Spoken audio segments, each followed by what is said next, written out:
Ladies and gentlemen, Dr. Nancy Cummings. Hello. Thank you, everyone, for being here this evening. I want to take the time and say how much we appreciate your presence and your support of Lake-Sumter State and also of our Bachelor of Applied Science and Leadership program.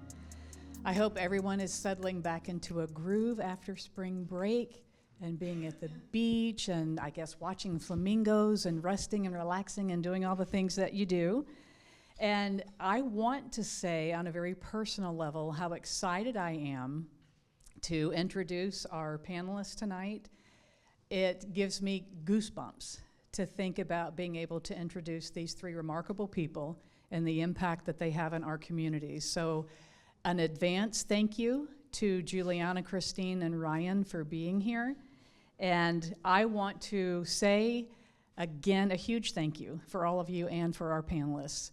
I'm Nancy Cummings. I'm the program director for the Bachelor of Applied Science and Leadership program here at Lake-Sumter State College. Our BAS in Leadership educates and inspires leaders to effectively lead and organize teams. Our program is focused on leadership and empowering students, who are our future leaders, to reach their fullest potential. Through our 6 concentrations, we prepare our graduates to either enter or re-enter the workforce and positively impact their communities. Many of our students choose our BAS in Leadership program to advance in their careers and take what they believe to be their best next steps. The goal of our Leadership Speaker Series is to share insights and wisdom from community leaders with our students and our alumni, and as you can also tell, with our community members who support our program. We're striving to showcase what it means to be a leader while highlighting communication, collaboration, and critical thinking. Through the stories and shared experiences of our panelists, students gain real-life perspectives that they can immediately apply in their classrooms. So again, we appreciate you being here. Without further ado, I'd like to introduce 4 people. I'm going to introduce our moderator, Deb Snellen, and then our 3 panelists. Deb Snellen is our Speaker Series moderator. Deb serves as the Executive Director of Professional and Organizational Development for Lake-Sumter State College, where she oversees all of the learning and development offered to our faculty and staff. She also teaches in our BAS and Leadership program in the areas of organizational development and change, communication for leaders, as well as training and development. And a fun fact to know, I love to highlight this, Deb's book on scalable talent management practices is scheduled to be published in the fall. So huge round of applause to Deb on that accomplishment. Ryan Benaglio is the owner of Fly Umatilla. It's a flight school and aircraft rental business based at Umatilla Municipal Airport. A proud Lake County native, Ryan's career has been defined by his passion for entrepreneurship, real estate, aviation, and community service. A U.S. Navy veteran, Ryan served with distinction in Special Operations Aviation as a rescue swimmer and crew chief, accumulating over 1,200 flight hours. After returning home, he channeled his leadership skills into business, expanding the property management division at Hickory Hill Realty and Management. He also operated Jurassic Farms, an alligator farm in Claremont. Committed to giving back, I know, true story. Committed to giving back, Ryan serves on several local boards and is an active member of the Experimental Aircraft Association and Young Eagles program, where he introduces local youth to the world of aviation. Our next panelist is Juliana Green. She's an entrepreneur based in Claremont and the founder of Teamont Boba, a popular local boba tea business. With a passion for providing unique and high-quality beverages, Juliana opened Teamont Boba to bring the flavorful experience of boba tea to her local community. She also owns and operates Teamont Cafe on the Lake-Sumter South Lake campus, Teamont Groveland, Main Squeeze Lemonade, and Everything Local. Her entrepreneurial journey reflects her commitment to both innovation and community, as she continues to grow her brand and connect with local customers who enjoy the vibrant culture found in all of her establishments. While Juliana's story is still unfolding as new projects launch, She hopes that her contributions to the Claremont area are already leaving a positive impact. And a little tidbit I'd love to share about Juliana is that she is also an alum of Lake-Sumter State College. Yes. Right? Go Lakehawks. Our third panelist is Christine Notartamaso Manassian. Christine is a seasoned beauty and wellness entrepreneur. She owns and operates both the Lab Hair Studio and Salt and Sea Wellness Spa in Claremont. Christine has over 20 years of experience as a hairstylist and 11 years as a business owner. A proud Claremont native, she is deeply passionate about empowering others in the industry and beyond while helping them achieve their dreams and aspirations. A devoted wife and mother of 4 children, Christine understands the balance of business and family life and is dedicated to inspiring the next generation of entrepreneurs. And with that, thank you. Deb, I'll hand the mic over to you, literally. Thank you. Thank you, Dr. Cummings. Welcome, everybody. Welcome to our panelists. I'm looking forward to this conversation. We want it to be really informal, so be thinking about your questions that you want to have answered from our panelists. I have some to get us started, though. So we'll just get started. We'll kind of trade it around, jump in if you've got an answer to the question, and we'll see where it goes. Let's start with the first one, which is, how did you identify the problem that you wanted to solve with your business? What inspired you to start your entrepreneurial journey? That's kind of a 2-part question. And you've got mics beside you, so grab a mic and it's all yours. Yeah. What inspired you to start your entrepreneurial journey? I can start. Go ahead. Can you hear me well? Good. I'm going to start by saying what got me started is identifying that Claremont didn't have a place for our teenagers to hang out and for our teenagers to stay locally. At that time, so T-Mont was started in June of 2020, and I have 2 older boys, and my youngest is a girl. And I right away noticed that all of our young adults were hanging out in Winter Garden, or they going to Orlando, they traveling. They didn't have that place. And as I started traveling with my daughter, she used to do dance competitions, and I identified, oh, Boba Shop is something we can bond over. Is something, we started that tradition per se, and I was excited to think maybe we can have this in Claremont and identify a need and trying to change the landscape of Claremont. Looking back, I even wish that I would have, if I saw what it is like today and the impact that we had in changing this landscaping, I knew I could have dreamed even bigger, but see a lot of value on what we've done. And now the teenagers do hang out in Claremont, and they do stay locally, and they work locally, they play locally. So I think we, in partnership with the other businesses, we accomplishing what that need was back then in 2020, which is not even that long ago. Well, I'd say that the need that I identified was more of a industry type of need than necessarily a consumer type of need for us. I worked in multiple salons, and I just found myself longing for somewhere that I could work that would also work for me, that wouldn't necessarily put a cap on what I was able to achieve with working behind the chair, that gave me more flexibility so I could be creative with my career. It didn't, somewhere where I didn't have to be put in just a box and be just who was, the owner or my boss was expecting me to be. So when I opened the Lab Hair Studio, I wanted that for my stylists that came to work for me. If they wanted to work behind the chair, but they also wanted to work on location at weddings, they could definitely do that. If I ever had any stylists that left my salon, we let their guests know where they were going, and we didn't try to keep their guests for ourselves, because that's not why people were coming to them. You know what I mean? It's not they were coming to us. It was their choice, and it should be given.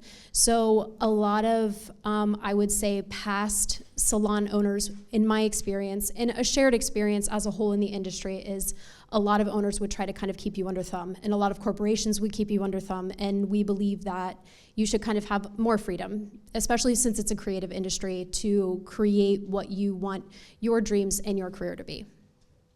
Thank you. My journey is a little different because I didn't start anything like these two ladies did. All three of these businesses that I'm addressing tonight, I kind of like walked into and I said, this can be made better, faster, systemized. I don't want to say I'm a lazy creature, but if I can automate it and let it do the work for me, I will do that every time. If it takes 5 hours up front to save, and I only have to do 5 minutes once a week after that, that's what I did. So I did that with the real estate brokerage and the property management software and the systems in place. I actually there's a place you can go and get a degree in crocodilian biology and husbandry in St. Augustine.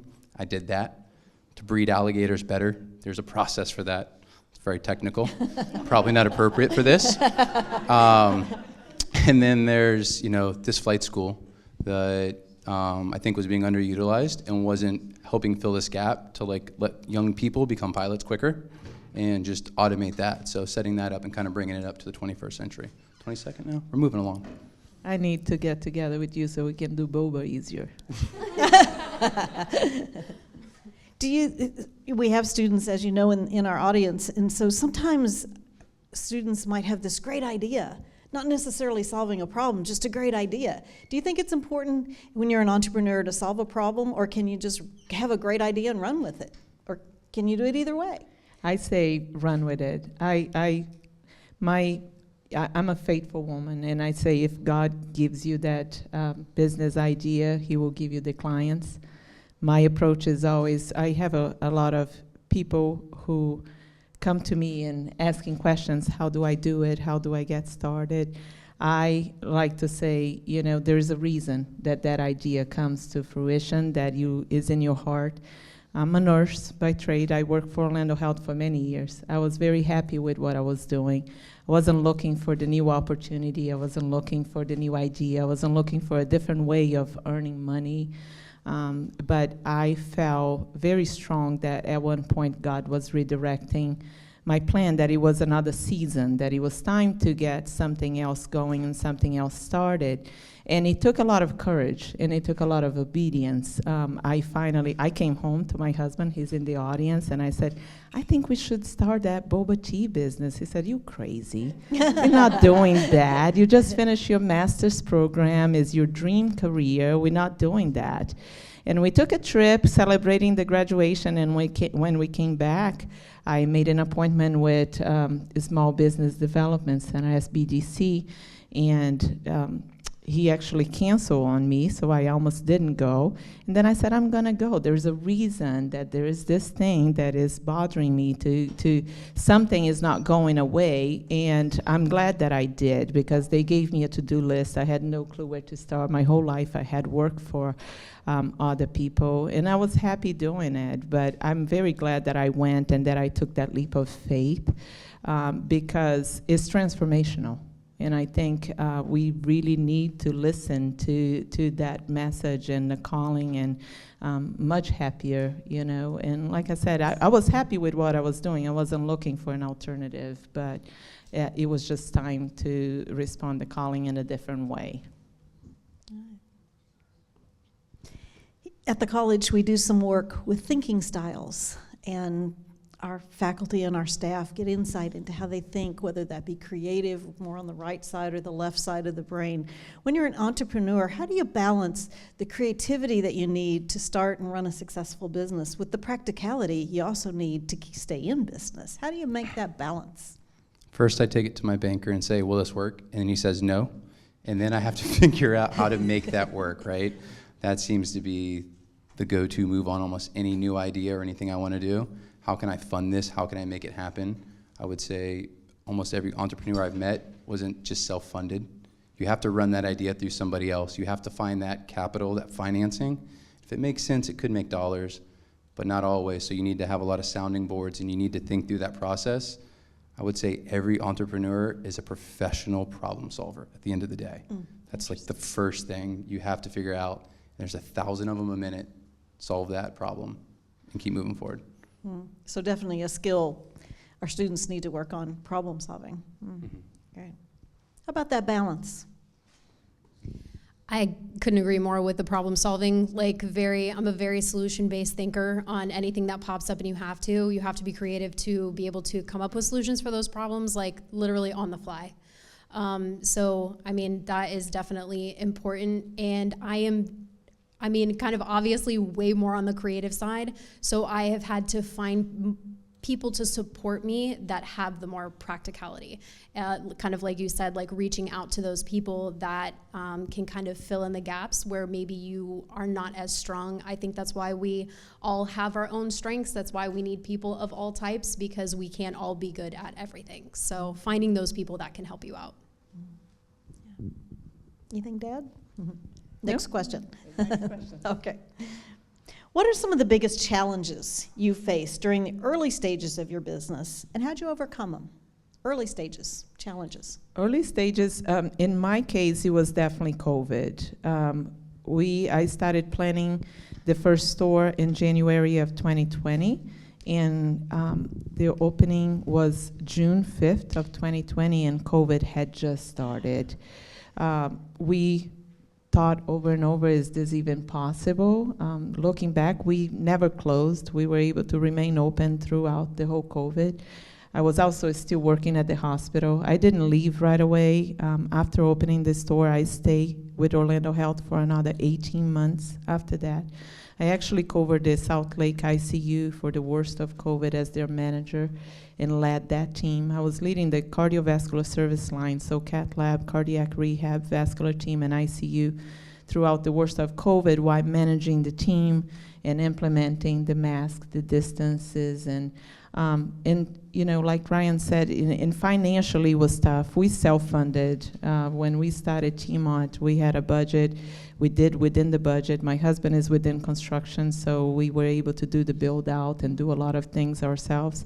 So addressing all those financial challenges and not knowing what to expect. I also thought I could run this store with 2 employees. Actually, I thought I could run with 1. And because I interviewed 2 girls and I couldn't decide which one was the perfect fit, I hired both. And it was a joke on myself because I actually needed 15 very shortly after that. We became the anchor store pretty quick. When I opened the store, I remember on day 1, we didn't know if we should have planned for 50 drinks or 500 drinks, and we ended up serving 987 drinks. Wow. On a 9 hours of line outside. People were really hungry for getting out of the house, and the whole COVID conversation that was going on. So early stages was dealing with the pandemic and the insecurities that brought, as we started a new business and not knowing what we were doing. I look back today and I was like, what were we doing, really? It was June of 2020, and we're about to celebrate 5 years since that day, and we have opened 7 stores, 7 businesses since June of 2020, and God is just amazing. Thank you. It's me. I was my biggest obstacle. I was literally my biggest problem, opening up in the very beginning. And I don't know that it was necessarily me as much as it was maybe the demons, that little voice in the back of your head that every day when I unlocked the door was saying, who do you think you are? You know nothing about running a business. You've worked in a salon, you've worked behind the chair. I was a salon leader at Hair Cuttery, so I kind of had a little bit of that experience, leadership experience, training in that area. But as far as owning my own business, absolutely, I was 26 years old, single mom with 2 kids. What business do you have doing this? And it took a lot of encouragement, a lot of support from people around me, a lot of showing up every single day until that confidence just kept building and kept building. And the more I showed up for myself and the more problems I solved and the more people I surrounded myself with that believed in the mission that I had, the more that voice got quieter and quieter and quieter. That's a great answer. I agree with you. The enthusiasm that you need, on your earlier question, you need to have that. It only can carry you so far. You have to have your objective and your goal, and and you have to write it down, and then you have to show it to other people. I mean, honestly, there should be 1,700 people behind me to talk about me owning the flight school or the alligator farm or the real estate brokerage, because my wife didn't come because she's tired of hearing from me, you know? Like, you need the people to sound off on, you need to write it down, and you need to take a step back. Constantly, I felt like I always had to be like, what's the goal? What am I trying to do? Does this make sense? It's so easy to get enthusiastic and be like, oh, I own a flight school. You know what people really want? Shirts with airplanes. Well, I'm not in the shirt business. I'm in the aircraft rental business, right? So that will It's come, always but merch. yeah, merch matters, you know. Like right now, as soon as she said that, I was like, I should do an entrepreneur shirt that says, "Hi, I'm the problem, it's me." Yeah. Like that's like immediately like Taylor Swift. the enthusiasm like carries you through, and then you're like, hold on, does this really make sense? Is this what I need to do? What's the big objective? And my big objective right now is to rent aircraft and make pilots. So you always just have to like look at your goal sheet and just say, this is what I need to do. So my biggest obstacle, I would agree with her, is myself, right? Your enthusiasm. Oh, go ahead.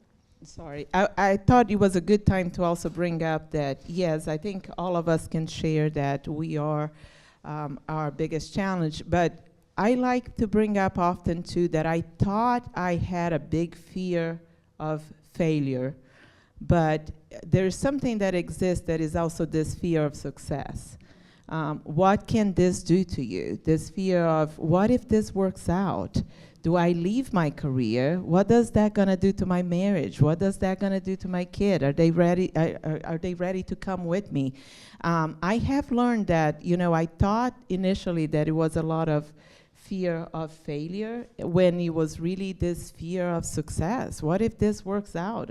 We have to think about that because it's life-changing. And are we ready for that change? And it has to be well thought out instead of just going with the flow. What if this works out? Because, you know, if you show up every day, you most likely will. You used a magic word there, failure. So let's talk about failure for a minute. Failures, did you experience any? And can you tell us a story of any failures that you've had? I have a hard time calling failures, right? Because they're lessons. There are lessons on everything that we do, even for the occasions where things don't work out the way we envision. So I have a hard time with the word failure, but I have a very solid example that, we started with Timont Boba. We had an opportunity to open Main Squeeze Lemonade, which we had a lot of people say, are you crazy? You're gonna open a lemonade store? That's never gonna work, including his raising his hand. I knew that I had a vision. I had a very strong feeling that what I had to do. But from there, we were invited into the Timont Cafe at Lake-Sumter, which I tried to say no. But my biggest prayer is always, God, I'm ready, send me. I love Isaiah 6:8, send me, and I'm ready. And I tried to position myself ready. And I kept saying, no, I don't want it. I don't want to ever want to have to do food, and I don't want to run the cafe. And had to have, come home and reflect on that and said, it's not about me, it's not about my comfort. I've been called to grow this business, and we took on the cafe, and we currently serve about 400 students a day out of the cafe. And again, trying to be obedient from there. We open everything local, where it was a dream for my partners to have a brick and mortar, so giving them that opportunity to open. And then we'll call again to Timont Groveland. I wasn't seeking that again, but the opportunity was there, and it had to be done. But right after the cafe, we had an opportunity to partner with one of the investors downtown that wanted us to run the Airstream call. At that time, it was just, I have an Airstream, I have this project, I would partner with you, I want you to do it with us. And we shook hands. I'm very inspired by him. And we shook hands. I said, yes, I'm ready, let's go to work, let's do it. Well, in the meanwhile, everything local happened. Timont Groveland happened, and because there was on a standstill, and right after I opened Groveland, he said, I'm ready, let's do it. We were overloaded with a long to-do list and operating all these businesses, but I didn't want to let him down. I really, I'm a woman of my word. It's really important to fulfill that. So we went with the wave, and we opened the wave, and at that time created the menu, had the vision, did an amazing structure, but it became too much to operate. So realizing that and saying, wow, maybe we should not have taken on this project so quickly, and we're not able to operate successfully and do everything that the business needs me to do and all the time that I need to invest on that. So very hard decision to say, do we sell it? And understanding, now pivoting that idea that I did not fail, but I created someone else's dream, which now I'm very lucky or blessed to say, yes, we sold as January 1st. A new family took over and is doing wonderful because it's doing the business everything that it needed to be done that we couldn't do it.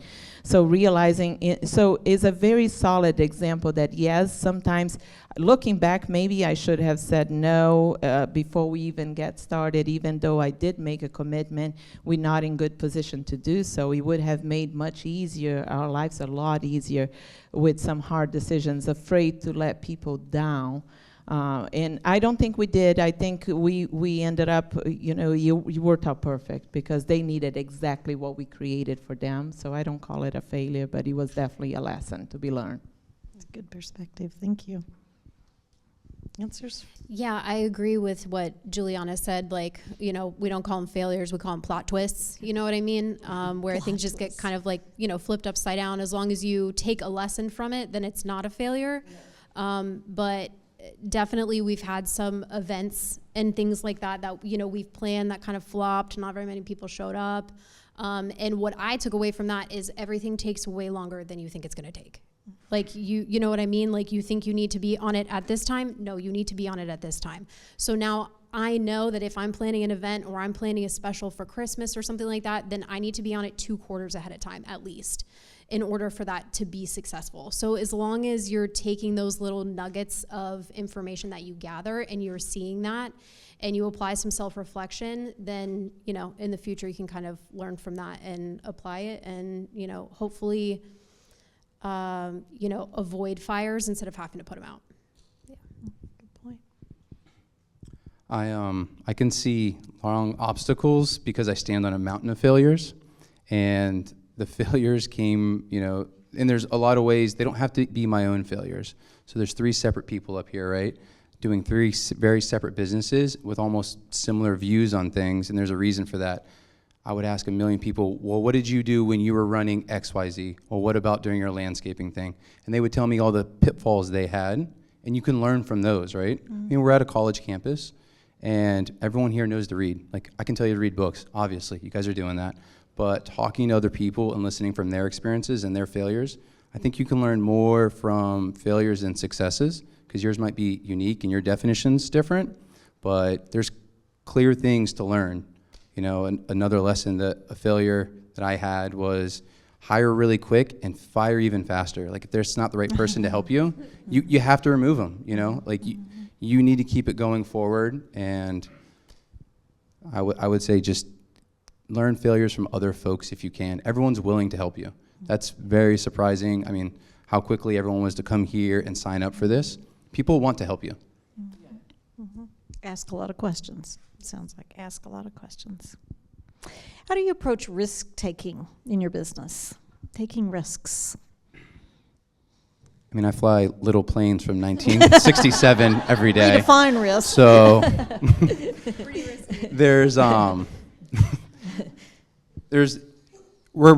imagine like bowling and I got the gutters up. There's a lot of risk. You have to take risks. Otherwise, everyone would do this. Otherwise, I would just be 9 to 5 doing something else, right? Or you take your 9 to 5 and you change it to something else. You have to take big risks. If it was easy, everyone would do it, right? Right. So you just have to have, and I mean, I might just start repeating the same things because I truly believe it, because I'm a simple man. I'm not a very smart man. I stick to the basics because I think it works, and I just write my stuff down. What makes sense, what's safe, what's going to work. And in aircraft, you have checklists. Just follow your checklist for your business. Follow your checklist for this. Follow your checklist for classes.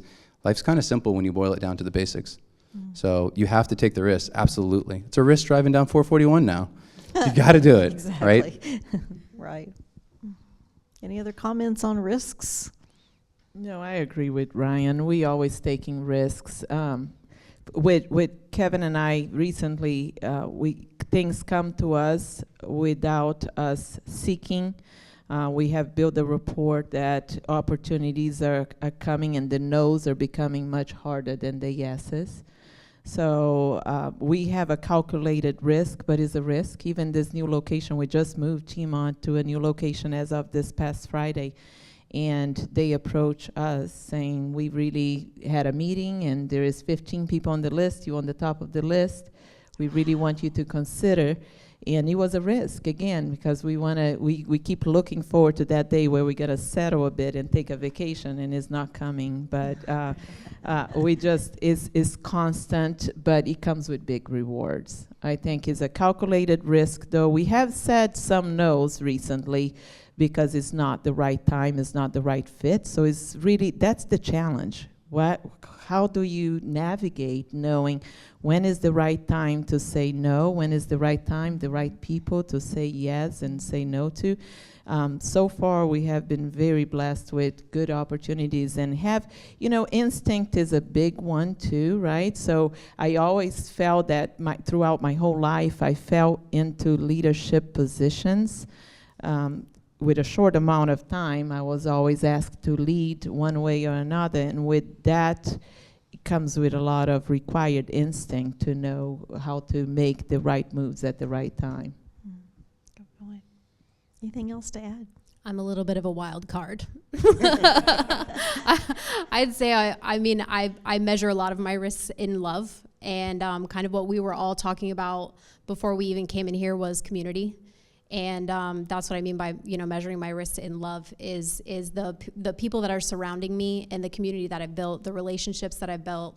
Are they there? Then I look at that love as basically my safety net, and measured risks for sure, because you don't want to do anything that's irresponsible. But at the same time, like, I will bet on love and I will bet on someone's passion for what they do. For instance, I have one of my stylists that has worked for me is very passionate about fashion and clothing. I'm actually wearing her this evening. But I took a bet on her and gave her a space in my salon for her own boutique. It's called Caught, and she has absolutely flourished with that, and it has grown, and I have seen changes in her. So, there are risks out there, and if you feel it, like Juliana said, in your gut, and you have that intuition, and you're like, yes, I'm gonna bet on this. Yes, I have the love of a community. It doesn't have to be your whole community, but a community. Then, yes, this is a risk that I'm definitely gonna take. Yeah. Love that. Okay, so a fun question. What emerging trends or shifts in your various marketplaces are on the radar? And what are you excited about for your business? And how are you going to make those adjustments to incorporate that in your business? Any trends? I just moved Tima to a new location, like I said, and we had at the very beginning when I put Timon together, it was more like, this is a hobby, may not become something serious. I ordered my logo through Fiverr, and it was just this boba cup that doesn't even match much, but the color and brand recognition became a big one, because you look at our logo and it was very recognizable. But I really, throughout the last 3 years, I have dreamed of rebranding and elevating the brand a bit and redoing and having a second opportunity. So I did that this time around with the new store, with new colors, new logo, trying to be careful with not confusing people and at the same time having an opportunity to rebrand. So if you look at our logo today, I also took the word boba out of the logo, so it's called Timont. And we added dirty sodas, because it's really popular with the young crowd right now. We brought back some of the original drinks that we weren't able to execute effectively before, but we are now. Downtown Claremont is growing faster than what we can imagine, so trying to stay ahead of the growth and what the community needs and what community wants. has been, our motivation and our focus. So you will notice that we have new menu items, that we have rebranded, that we are trying new trends, new things with cups and bringing different things. Also is staying ahead of the possible problem with importation in the new government. So everything that we use, 14 months specifically, comes from overseas. And with the tariffs and the conversations with price increase, it gives me an opportunity that if I need to pivot, Juliana will be ready. So I have learned to try to think ahead. The same with main squeeze and the cans that comes as imported. The same with everything local. We have meetings often that how do we stay ahead of any potential problems and risks and making ourselves less vulnerable by planning accordingly. Thank you. How about trends? So, I'm kind of in a fun, exciting, more or less disposable income business. So there's the fast track for people to become an airline pilot. They could go to L3 Harris, ATP. People who want to do this want to stay at home and they want to take their time and do it differently. They can do that, but listening to the customer base, after you handle what needs to be done and do the first thing right? Renting aircraft, check, got that figured out now, right? Here's the keys, there's the plane, done. We're doing the basics, right? But we're adding on some other stuff like tail wheel endorsements. So it's an aircraft lands a little differently with the tail or the wheel all the way in the back. Seaplanes, high horsepower aircraft, aerobatics, basic spin training, because that's what they're asking for. There's not a lot of other places that are offering it. So looking at what that type of plane costs and what you can do with it and what it would do for Umatilla, what it would do for the flight school, what it does for other pilots. That's something I'm really excited to add to it. And then the other thing is a lot of pilots, one of the first things they want to do, but they're very fearful to do, is cross the 60 miles of water to the Bahamas. And I want to show them how to do that and offer that as like a little guide program for them to learn. Here's how it goes. Here's how you go through customs. So that's what I'm really excited about.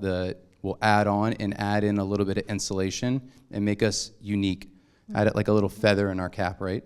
So like a regular, if you're in real estate, you want a multi-family building that has a restaurant and some apartments. These are going to be my little apartments to help pay for everything. Cool.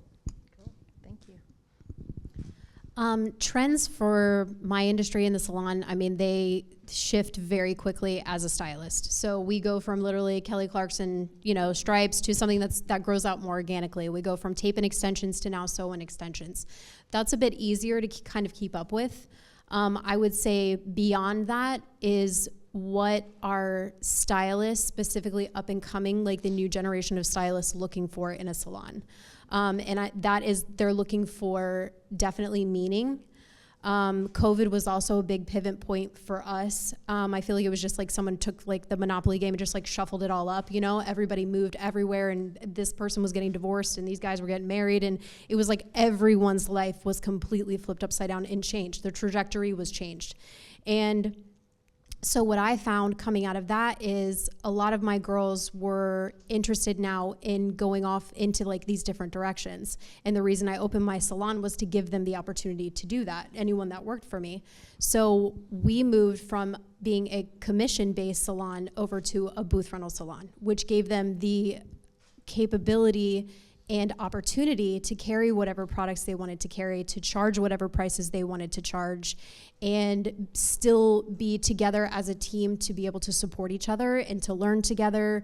And hey, things are cheaper if we buy them all together, and these sort of ways. So it's just kind of really paying attention and talking to people and focusing on like what is happening and actually listening. And sometimes it's listening to what's happening like between the lines, like not directly what people are saying to you, but also again, back to the kind of intuition with like, okay, this is like what I'm hearing is, you know what I mean? And then kind of taking that, because when you have, for me, I had a lot of stylists that were like, well, I want to carry this product. I want to carry this product. I want to carry, and I'm like, listen, like I've set boundaries on being a people pleaser, but this is getting really difficult, because we can only carry so many different products. We really need to be very specific as to what we want. And it's like, okay, but so how can we kind of pivot and position ourselves so that everyone can be happy with what they have, and then boom, there you go. Now we have 10 separate business owners. So I guess in that way, it's again back to kind of the solution based, you know what I mean? Just paying attention and seeing what the need is in which way we're going. That's why we have jelly cats at Everything Local. What everybody needs.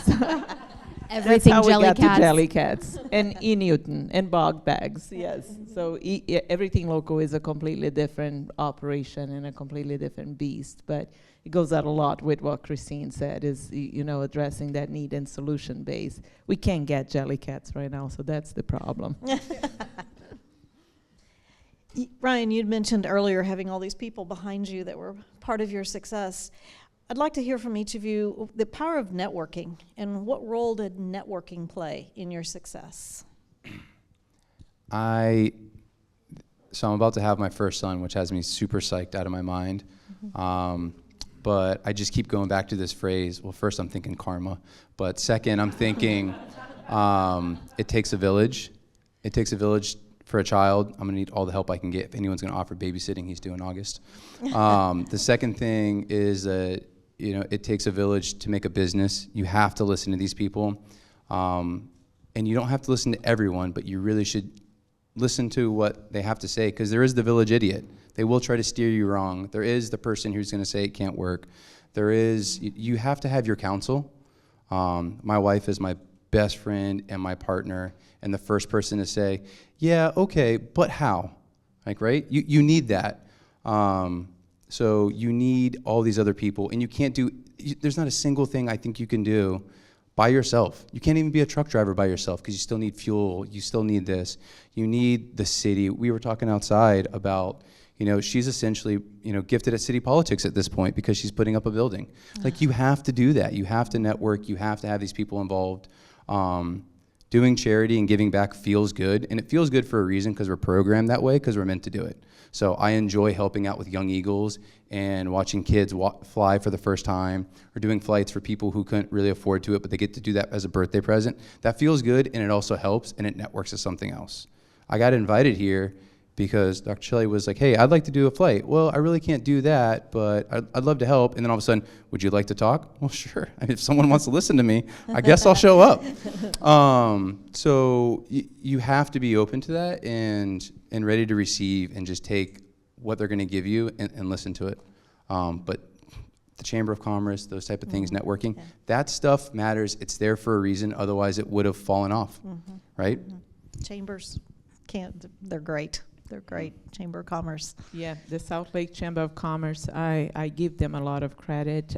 For me, the power of networking is fundamental. It gives you all the structure that you need to build on. I have been involved since early on, and I'm now on the board for South Lake Chamber of Commerce, and I'm so inspired by the level of talent in the room, and I have learned a lot. I'm very well known in the community, but I also got to know a lot of business owners and people who inspire us. Like Ryan said, it takes a village. I do have, though, my close group, right? So knowing a lot of people, yes, it contributes to knowing how to navigate and problem solving a lot of times, because right now, there's not one thing you could ask of me in a problem to solve that I don't know the answer, but I know who does know the answer to that. So the power of networking is incredible. However, I do have my close circle and my small circle that is behind me. So I have Shana and Brandy with Everything Local that, are the backbone of everything we do. Kevin, my close family, my mom, the people at the cafe. You know who they are, right? You know who your village is, and you stay very close. They're very truthful to you, will never lie to you when things are getting a little bit out of hand. But the power of networking, I couldn't speak. Anybody who comes to me and says, what should I do? How do I get started?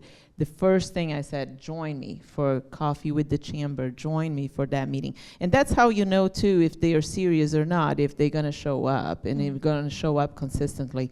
If you go with Coffee with the Chamber in Claremont on Monday mornings, and is that tight group of, 45 of us, consistently they are showing up and sharing what we are about and about our brand and our challenges, and it's a very special group. But a couple people have come to me and said, oh, yeah, I tried everything and it's not working out. Yes, I was a member of the chamber and that didn't work out.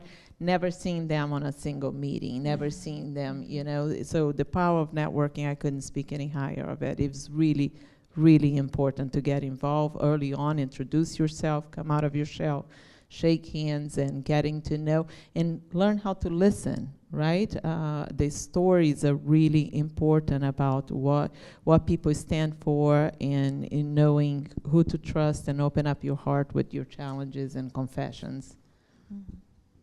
Yeah, definitely. A good tree bears good fruit. So if you look at the fruit of someone's life and it's good, then you want to hear from them. If they're living a life that you admire and you would like to live, then you need to listen, 100%. Community is the most important with being successful.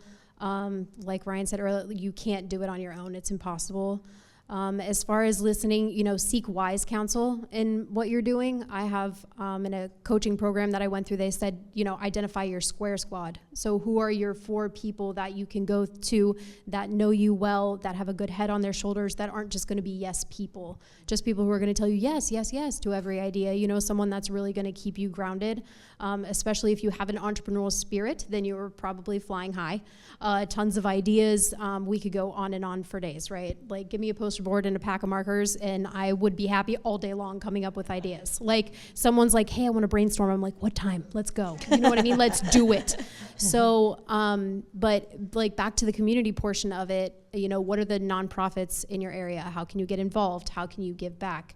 How can you, when you're having a conversation with someone, is it one-sided? Are you only talking about yourself, or are your ears actually open to hear what it is they do, what they're about, what they have going on? You know, are you following up with those people? What are you putting into the relationship and building the relationship with those people is very important. I wanted to say something about the markers when she said, you know, because something very unique that happened in this journey is that looking back when I used to work for Orlando Health or for other big organizations, I never had the mindset of that problem solving, constantly problem solving. For example, now we go to, you know, cross the road and it's taking too long. My mind automatically goes to what can we do to make it better? This entrepreneurship mindset of solution-based and allowed to be creative is incredible. He opened up a whole new horizon. I have a whole different view. I have to be careful because I want to go into 15 other things tomorrow to solve problems that I have no business getting into, literally. But my mind works differently than before. And I recognize that very strongly. Mm-hmm. So when she said that, I automatically go there because, yes, we see things differently. Somehow the transformation happened along the way that, wow, I could really, if I dedicate myself to this, I can make this a very successful. There is so many needs to be addressed. When you start doing stuff, you're like, whoa, I can do some stuff. Yeah, and then all of a sudden you're like, ooh, I need to stop. Girl, let's go. All right, I'm going to be bold because I'm going to talk for a second time because we all just did right now. You know, listen to your mother because she's right. And my mom says, you are your top 5 friends, right? And so we're talking about business ownership and entrepreneurship. So I'm going to dump on football fans. But if your top 5 friends live for football on Sunday, well, all of a sudden there's your Sunday, right? Your Sunday's totally gone because that's all you're doing is football. And then your Monday's trash because you drank and ate chicken wings all night. So if that's what you're doing and that's your top 5 people, that's who you're networking with, that's your group, that's what you're going to do, and you're going to feel really good about that, and that's okay. But that's not what we're here to talk about, right? So if you want to grow your business and you can change your mind, you hang out with people who are growing businesses and making things happen, are influencers in the community. I used to think the people at the top, the city council members, all the influential members, it's the same like 45 people in whatever city you go to. It's very, everyone kind of knows everyone. It's a very small world. My conversation, oh, you know so-and-so? Oh yeah, of course I know. I went blah, blah, blah. It's just all so connected so quickly. So your top 5 friends, the people you start hanging out with, the groups, the breakfasts, those things will change your mind. You're like, oh, that's open up a new business is stupid. Like, you're gonna say, oh yeah, I can open up that, and I can expand. Oh, and I should buy that. That makes sense. So those top 5 people, or the network you have, is gonna change the way you think and problem solve. And now all of you in the audience are thinking, who are those top 5 people that I'm hanging out with now? Let's take a break and take some questions from the audience. JP's got a microphone, and who's got a question for any one of our panelists? And if you grab the mic, tell us your name and then ask your question. Don't be shy. Be risk takers. Yeah, behind you. Yeah, Aaron. Okay, yes. Hi. So you mentioned finding the right people to help your business and your progress along the way. Is there like a formula to knowing what the right business partner is? Great question. I don't know if there's a formula to that. That's a great question. Thank you, sir. Also it was getting a little quiet there when no one raised their hand. I don't think there's a formula, but there's a feeling to it. You know when things just kind of work, that chemistry, that connection with people. But one of my favorite things is I leave it with that person to follow up. Her example is great. Absolutely, I'd love to help you. Meet me for coffee at the chamber. You left it at their doorstep for them to do something. Of course, everyone wants a big fat paycheck. Like, that's what makes the world go round. But are they going to put the effort in? Are they going to care? Are they invested into you, or is it a one-way street? So, hey, absolutely, can you send me an email that describes what you've been doing? Leave it with them to follow up. And then how quickly do they follow up? Do they care? Do they send a text from their phone that says, excuse my like thing, I sent it from my phone, LOL. You know, like, are they professional about it? What are you looking for in that partner? Maybe you want a creative person who's just gonna like send you a picture and you're like, cool, got it, check. That's my creative person. But if you want a financial person, do they send you a spreadsheet? So kind of that feeling of it, and leave it with them to follow up with you, right?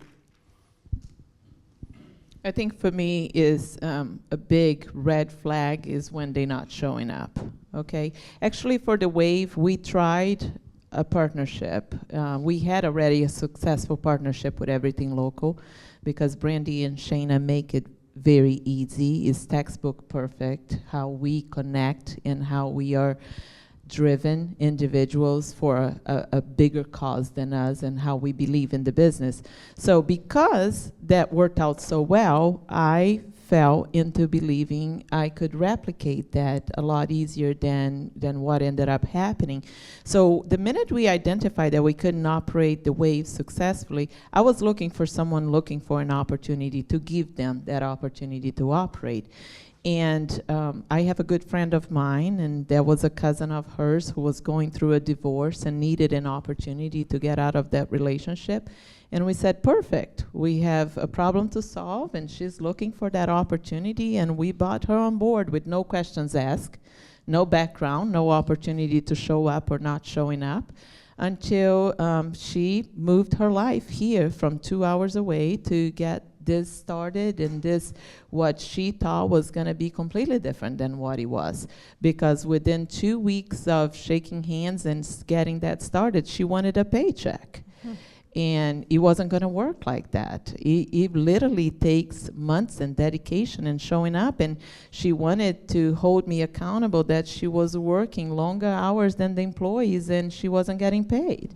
So it was very hard for us to come to the realization that I can't help someone who doesn't know exactly how they need to be helped, right? And we were sacrificing ourselves. So even when we went to break the news saying this is not going to work, so here's your half of the partnership back, and she says, no, I'm not taking it. And I said, oh, where do we go from here?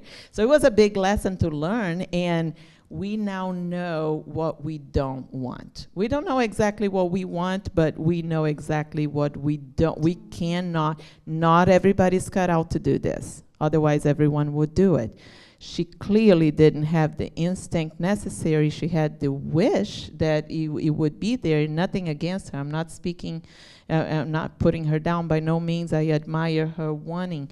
But having the capability, the heart of showing up. If you're counting hours, get out. Is not for you. So we know what we don't want. I don't know exactly how we would interview to replicate what we do. I know what it looks like because with everything local, it really, really works. But I know also what I don't need or want by that example. So it wasn't a failure. Again, it was a lesson, a big one. But we learned a lot along the way.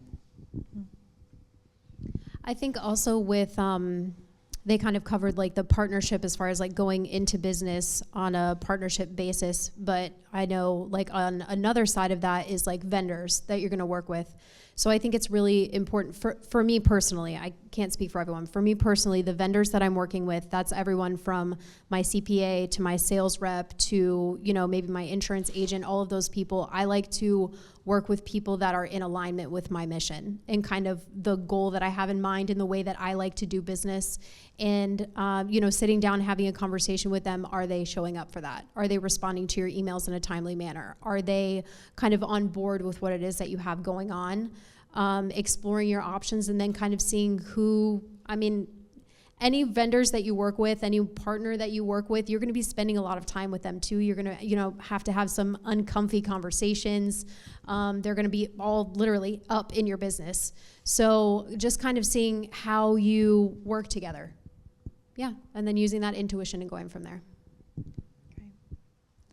Is there any other questions? Yes, please. The microphone right there. Thank you. Thank you. My name is Sharon. I have a tendency to overanalyze and over-research and overthink to the point that I get to analysis paralysis. So what are some solutions you would give me so that I could pull the trigger and move to action? I don't have fear of failure. It's like I want to know everything about everything. And just part of that, I think, is because of past careers. I was a paramedic, and then I was in health insurance, so I had to know, or people would die, or I'd write a bad policy. How do you get past that to move? Action breeds confidence. So that would be the biggest thing is not necessarily like trying to look too far ahead. You know what I mean? Like kind of like you know what the end goal is, but like what is this next little breadcrumb that I need to follow? What is this next step that I need to take? And then the next step from there and the next step from there. And I feel like that has been a great formula for me as far as following my path goes, is really just kind of taking the first step and then you're like, oh, nothing exploded. Okay, next step, you know what I mean? And just kind of like making moves on it. And also sometimes we get analysis paralysis because it's too many windows open. It's too many things happening all at once. Zero in, put them in order. What needs to come first and then can come and then can come and then can come. You know, kind of categorizing what it is and then, you know, bringing it from here and putting it out here. I rely on faith. I really pray about it. I have no other explanation. When you spoke and said, you know, I overanalyze it, what should I do? I pray about it, and I feel the answer really comes to me so strong that what should I do? And to be obedient is not always easy, but it's my personal experience that I rely on faith, I rely on scripture, I open my Bible and it lands on a passage, I try to understand what it's trying to tell me, and I don't move until I feel that. So it's very unique. I'm not saying, we were invited here to share our stories, right? I feel mine is very unique when it comes to heavily rely on faith when dealing with any kind of challenges and problems, celebrations. I it more often than not. It it guides me. It guides me from the time I wake up to the time. I wish people could experience the peace that comes with that level of faith, that when things work out, is because they were destined and other doors are opening for this divine magic to happen. And when things do not work out, is divine protection. So I have a lot of peace, and it wasn't always like that. It evolved to be like that. So I share as often as I can my testimony that my faith guides every decision. And I was reading on that there's so many different kinds of entrepreneurs, and there is such a thing as entrepreneurs who are led by faith, believing that God has this purpose, and following this purpose is what brings me happiness. It's not the financial rewards, it's a service to the community, but above all, it's a service to God's will. We currently employ 31 young adults, so it's 31 different opportunities of serving God in that way. So my faith is what guides every decision I make. Anything else to add? You're gonna make me follow that? Either that or it's the last question that I'm going to throw your way. So, Oh, we have no, I'll take your question. It's fine. I agree. Seek counsel inside and seek counsel outside, but it's what's the very next step. I promise you probably have a really, really good idea. I've had a million of them, and unfortunately, every single really brilliant idea I've ever had, someone has already had that, and they've already done it. I've just tried to say, how can I do it best for where I'm at and who I am? Because the wheel's already been invented, right? You can't reinvent the wheel. So and if it's a financial obstacle, what's the next free step? What's the very next thing? I knew a friend, he approached one of my other buddies that's a world-renowned guitar maker. They're called Luthers. That'll be the interesting word for the day. And he's like, do you weigh the bridges on your guitar? And he goes, no. Well, why would I? And he goes, why are you worried about that? Do you know how to string a guitar? And he goes, I haven't focused on that yet. So focus on the very next most important step, and focus on, if you need to, the next free step. What's the next thing I should do to get to the next step, And all of a sudden, it just has happened. At some point, you're opening a door to a business. One last question. Yeah, go ahead. First of all, thank you so much for Main Squeeze. You are my saving grace at this Sunday market for my little girl. We love you. You said something that I thought was really unique, the failure of success. And I understand that faith is a big part of that, but from a business aspect, if you find yourself going successfully in a downward spiral because there is a fear of that, what are some tools or some ways to realign the mission to pull yourself out of that so that you can refocus and make sure that you stay on a positive path? So the fear of success, it may have existed for me at some point at that transition. It doesn't exist so much anymore, right? I can't help it, but, I feel it's incredible. But after I opened Tmont and I was getting ready to open Main Squeeze, I was approached by Brandy and Shayna, my current partners at Everything Local, and for some reason I said, God told me the number is 7. It's going to be 7 businesses, and I'm going to do one at a time, and it's going to be 7 businesses. For some reason, I knew it was going to be 7. And we actually about to break ground on business number 7 that is located on 7th Street, and the name of the business is The 7th. So, and I wear this necklace with my little number 7. So the challenges are very different now, and every time we open a new store, every time we go into a new venture, we just moved Tmont to a new beautiful location on Friday, we get bombarded with some attacks too. Things that people don't see behind the scenes. You would look at me and think, oh no, she got it good, everything is happy, everything is going well, it's working out. We deal with a lot of other challenges that, people sometimes don't realize, and it comes from a place of envy, unfortunately, and it is challenges that I don't have the secret for how to deal with. Still hurts. We work so hard. It still saddens.